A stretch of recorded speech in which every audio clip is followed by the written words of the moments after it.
നമസ്കാരം, മലയാളി വാർത്തയിലേക്ക് സ്വാഗതം. തെക്കൻ ഇസ്രായേലിലെ എയ്ലത്ത് നഗരത്തിൽ ഡ്രോൺ ആക്രമണം കടുപ്പിച്ചിരിക്കുകയാണ്.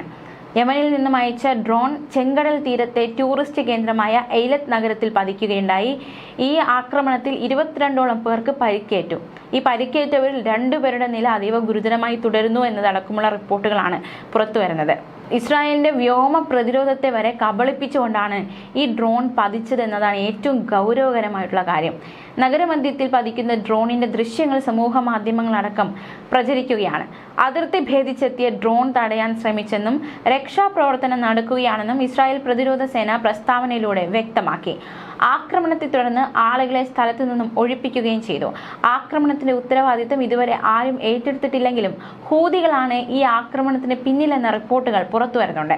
ആക്രമണത്തിന് ഉത്തരവാദികളായ ഹൂതികളോട് പ്രതികാരം ചെയ്യുമെന്ന മുന്നറിയിപ്പുമായി ഇസ്രായേൽ പ്രതിരോധ മന്ത്രി ഇസ്രായേൽ കാറ്റ്സും രംഗത്ത് വന്നിട്ടുണ്ട്. ഇസ്രായേലിനെ ദ്രോഹിക്കുന്നവർക്ക് 7 മടങ്ങായി തിരിച്ചടി ഉണ്ടാകും. ഓഗസ്റ്റ് അവസാനം യമനിൽ ഇസ്രായേൽ നടത്തിയ വ്യോമാക്രമണത്തിൽ ഹൂതി വിമതർക്ക് വലിയ നാശമാണ് ഉണ്ടായത്. യമൻ തലസ്ഥാനമായ സനയെ ലക്ഷ്യമിട്ടുള്ള ആക്രമണത്തിൽ ഹൂതികളുടെ പ്രധാനമന്ത്രി അഹമ്മദ് അൽ റഹാവി കൊല്ലപ്പെടുന്ന സാഹചര്യമുണ്ടായി.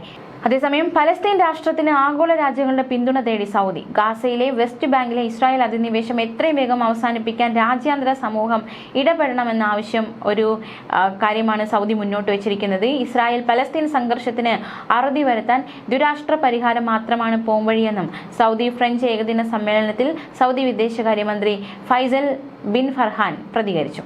അറബ് മുസ്ലിം രാജ്യങ്ങളുടെ പരമാധികാരത്തിനെതിരായ ക്രൂരമായ കുറ്റകൃത്യങ്ങളാണ് ഇസ്രായേൽ നടത്തുന്നത്. പ്രാദേശിക രാജ്യാന്തര സമാധാനത്തിനും സുസ്ഥിരതയ്ക്കും ഭീഷണിയാകുന്ന ആക്രമണം ഇസ്രായേൽ എത്രയും വേഗം നിർത്തണമെന്നും ആവശ്യപ്പെടുകയുണ്ടായി. ആക്രമണം ശക്തമാക്കുന്നതിനോടനുബന്ധിച്ച് ആരോഗ്യ സംവിധാനത്തെ കൂടുതലായി ലക്ഷ്യം വെച്ചിരിക്കുകയാണ് ഇസ്രായേൽ. ഗാസ സിറ്റിയിലെ പ്രധാന ആരോഗ്യ കേന്ദ്രത്തെയും ഇസ്രായേൽ ആക്രമിച്ചു.